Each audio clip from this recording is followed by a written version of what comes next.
মনে করি যে বড় মানুষ একটু গাম্ভীর্য থাকবে, বলি না আমরা, বড় মানুষ একটু বাপসাপ থাকবে, কথা বলবে না, হাসবে কম। কিন্তু আল্লাহ রাসূলের হাসি জায়গাগুলো যদি দেখেন আপনারা অবাক হয়ে যাবেন। একবার বেলাল রাদিয়াল্লাহু তাআলা আনহু মুরগি জবাই করছিলেন। যখন বেলাল রাদিয়াল্লাহু তাআলা আনহু যখন মুরগি জবাই করছিলেন, তখন আল্লাহ রাসূল বলছিলেন যে মুয়াজ্জিনকে জবাই করছে।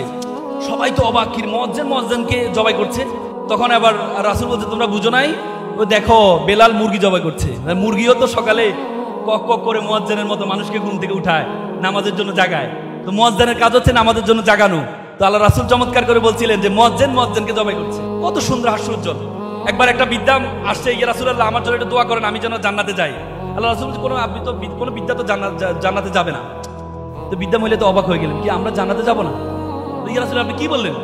যে হ্যাঁ, কোনো বিদ্যা মহিলা তো জান্নাতে যাবে না। তো বলেছে, তো ইয়া রাসূলুল্লাহ তাহলে উনি আবার কান্না করে দিলেন।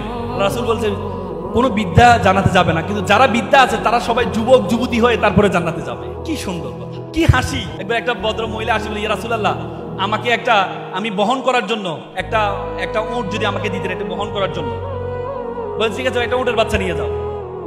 বলে, ইয়া রাসূলুল্লাহ উটের বাচ্চা দিয়ে আমি কি পাবে? আমি এত বড় মানুষ, আমি উটের বাচ্চা দিয়ে কি করবো? বলছে, এই উটের বাচ্চা যেটা, এটা কি কারো বাচ্চা না? বুঝেন না আপনারা? উটের বাচ্চাটা কি কারো বাচ্চা না? সে তো কারো না কারো বাচ্চা, এখন বড় হয়েছে, কিন্তু কারো না কারো বাচ্চা তো সেই। কত চমৎকার। আলী রাদিয়াল্লাহু আনহু খাচ্ছিলেন, আল্লাহ রাসূল খিজুর খেয়ে, খিজুরের যে গুটিগুলো আছে এগুলো আলীর দিকে থেকে, যে আলী তুমি এত খেয়েছো, আমরা এতক্ষণ কয়টা খেলাম, তুমি এতগুলো খেয়ে ফেলেছো। কি চমৎকার, কি চমৎকার ব্যক্তিত্ব, কি চমৎকার। এক হাতে বাঁকা বাঁশের বাঁশুরি, আর এক হাতে বাঁকা দুর্য, এক হাতে লাঠি আর এক হাতে বাঁশি। যুদ্ধে, অনেক যুদ্ধে, এমন যুদ্ধে অংশগ্রহণ করেছেন, কোন যুদ্ধ পরাজিত হননি, কিন্তু যুদ্ধ বন্দীদের প্রতি কত মায়া দেখিয়েছেন উনি, কত মায়া দেখেছেন। কি চান আপনি, কি চান? ব্যক্তি জীবন, পারিবারিক জীবন, সামাজিক জীবন, রাষ্ট্রীয় জীবন, অর্থনৈতিক জীবন, each and everything mention in Quran and Sunnah. এই জন্য তো সেজন্য বলেছেন, তারাকতু ফিকুম আমরাইন লান তাদুল্লু মা তামাসসাকতু বিহিমা কিতাবুল্লাহি ওয়া সুন্নাতুর রাসূল। এই দুই যদি আঁকড়ে ধরো, তাহলে তুমি কখনো কি হারাবা না, পথভ্রষ্ট হবে না। আমি আর কথা বাড়াবো না। এখানে যারা শিক্ষার্থী আছো, তোমাদেরকে বলবো, তোমরা পরিশ্রম করবা। তোমাদের ব্যাপারে আল্লাহ রাসূল বলেছেন, তালাবুল ইলমি ফারিদাতু আলা কুল্লি মুসলিম ওয়াল মুসলিমাত। আল্লাহ রাসূল বলেছেন, পড়াশোনা এটাকে ফরজ করা হয়েছে, ম্যান্ডেটরি করা হয়েছে, নফল না, সুন্নত না, ফরজ করা হয়েছে।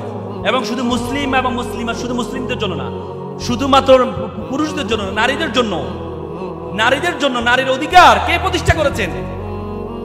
আমি তো বললাম, আমি যদি কথা বলতে থাকি, যদি রাসূল নিয়ে কথা বলতে থাকি, সারাদিনও কথা শেষ হবে না। নারীর অধিকার, আমরা সবসময় নারীর অধিকার নিয়ে কথা বলি। আমরা বলি যে ছেলেদেরকে 2 ভাগ দেওয়া হয়েছে, নারীকে 1 ভাগ দেওয়া হয়েছে। এখানে ইসলাম নারীদেরকে উপেক্ষা করেছে, ইসলাম নারীদের উপেক্ষা করেছে।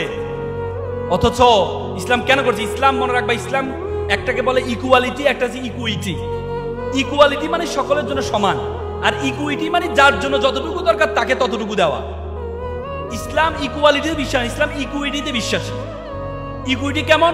ধরো 3 বছরের একটা বাচ্চা, তুমি তাকে 1 প্লেট ভাত দিলা, আবার 30 বছরের এক যুবককে তুমি 1 প্লেট ভাত দিলে, তাহলে এটা কি 3 বছরের বাচ্চা এবং 30 বছরের বাচ্চার জন্য কি জাস্টিস করা হবে? জাস্টিস করা হবে? আবার 3 বছরের বাচ্চার জন্য 1 মুঠ ভাত দিলা, 30 বছরের বাচ্চার জন্য ইকুয়ালিটি মেনটেনে 1 মুঠ ভাত দিলা, তাহলে 30 বছরের বাচ্চার জন্য কি, যুবকের জন্য কি নিশ্চিত করা হলো? না। ইসলাম বলে 30 বছরের বাচ্চা, যুবক, তার জন্য যতটুকু প্রয়োজন তাকে ততটুকু দাও, শিশুর জন্য যতটুকু প্রয়োজন তাকে ততটুকু দাও। ইসলাম বলে একটা মেয়ে যে সম্পদ পায়, তার মা বাবা থেকে সম্পদ পায়, তার স্বামী থেকে পায়, মা বাবা থেকে পায়। আর একটা ছেলে শুধুমাত্র সন্তান থেকে পায়, একটা ছেলে শুধুমাত্র পায় হচ্ছে তার বাবা থেকে। এবং একটা ছেলে তার ছেলে মেয়ে, তার বোনকে বিবাহ পর্যন্ত দেখভাল করতে হয় ভাইদেরকে, এই জন্য তাদেরকে 1 ভাগ বেশি দেওয়া হয়েছে, তাদেরকে 1 ভাগ। এবং নারীদেরকে মোহরানা দিয়ে, একটা ছেলে যখন বিবাহ করতে যাবে তখন তার বিবাহ করার জন্য তাকে ডাউর দিতে হয়, মোহরানা দিতে হয়, মোহরানা দিয়ে বিবাহ করতে হয়। তার মানে একটা নারী মোহরানাও পাচ্ছে, তার মা বাবা থেকে পাচ্ছে, তার স্বামী থেকে পাচ্ছে, কিন্তু একটা ছেলে শুধুমাত্র তার বাবা থেকে পাচ্ছে। এবং এই বোনকে বিবাহ পর্যন্ত সকল কিছু দেখভাল করতে হয়, এজন্য ভাইকে একটু বাড়িয়ে দেওয়া হয়েছে। তার মানে ইসলাম সবসময় ইকুয়ালিটিতে বিশ্বাসী না, ইকুইটিতে বিশ্বাসী।